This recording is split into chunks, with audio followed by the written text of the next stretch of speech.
Amigos, muy buenos días, tardes y noches. Aquí tengo otra historia muy bonita. Es como de cuentos de hadas.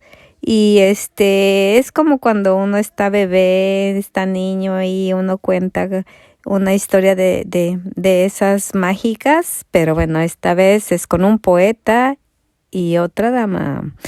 Entonces vamos a empezar. Vamos a empezar nombrando al poeta, ¿no? Rubén Darío. Empecemos.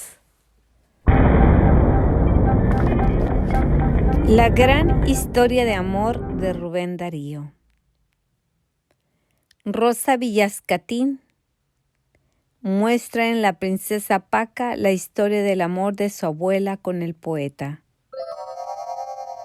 Un baúl azul permaneció durante años en la buhardilla de la casa en la que vivió su infancia Rosa Villascatín, en el que su abuela guardaba 17 años de su vida, los que compartió con el poeta Rubén Darío y que ahora la periodista ha novelado en un homenaje a una mujer muy valiente que saltó barreras por amor.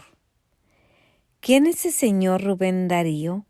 ¿Recuerdas Rosa Villascatín que preguntó a su abuela cuando tenía 9 años y comenzó a escuchar su nombre, a lo que ella, Francisca Sánchez, contestó: «Ha sido el gran amor de mi vida».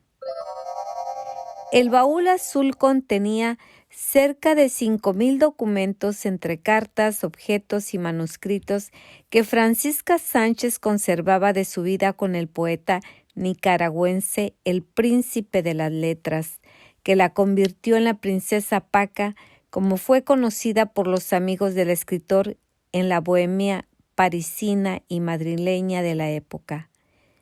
Estos documentos, que fueron cedidos por Francisca Sánchez al Estado español, fueron catalogados por Rosa Villascatín en los años 80 y han servido de base para la novela La princesa Paca, editada por Plaza y Llanés, de la que la periodista es coautora junto al novelista, poeta, guionista, crítico literario y dramaturgo Manuel Francisco Reina.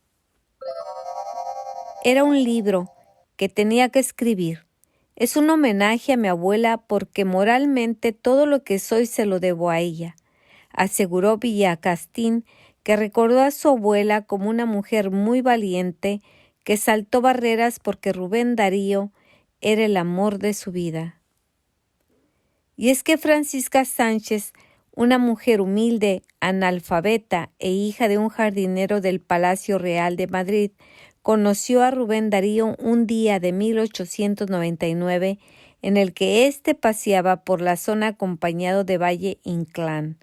El nicaragüense, entonces corresponsal del periódico La Nación, se enamoró perdidamente de la joven, al igual que ella de él. Pero Rubén Darío, explicó a la periodista, se encontraba casado con una compatriota, una mujer con la que había contraído matrimonio durante una borrachera y que la engañó y no le concedió la nulidad para poderse unir a Francisca, con la que tuvo 4 hijos, de los que solo sobrevivió uno. Mi abuela dio un hogar a Rubén Darío, el que no había tenido hasta entonces, señaló Villascatín, que apuntó que para Francisca su relación con el poeta fue un cuento de hadas. Venía de una familia muy humilde y conoció a un hombre que era tan exótico, aprendió a leer y a escribir de la mano del poeta y de la de su amigo Amado Nervo. Antonio y Manuel Machado, Miguel de Unamuno o Nervo fueron algunos de los escritores que visitaron la casa en París de la pareja, que también vivió en Madrid, Málaga y Barcelona, entre otras ciudades.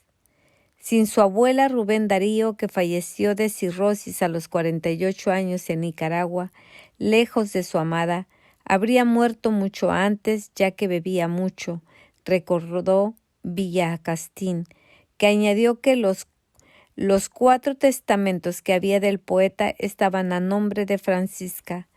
Cuando me muera vas a poder comulgar, le escribió el poeta a la abuela de la autora.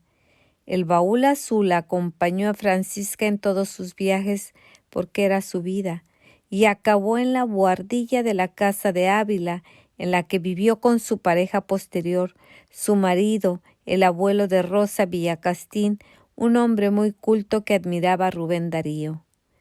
Su abuela fue siempre reacia a abrir el baúl, y no lo hizo hasta que la también poeta Carmen Conde la visitó en su casa junto con su marido y le dijo: «Francisca, solo venimos a acompañarle», frase que hacía referencia al poema que Darío le dedicó y que acababa con el verso: «Francisca Sánchez, acompáñame».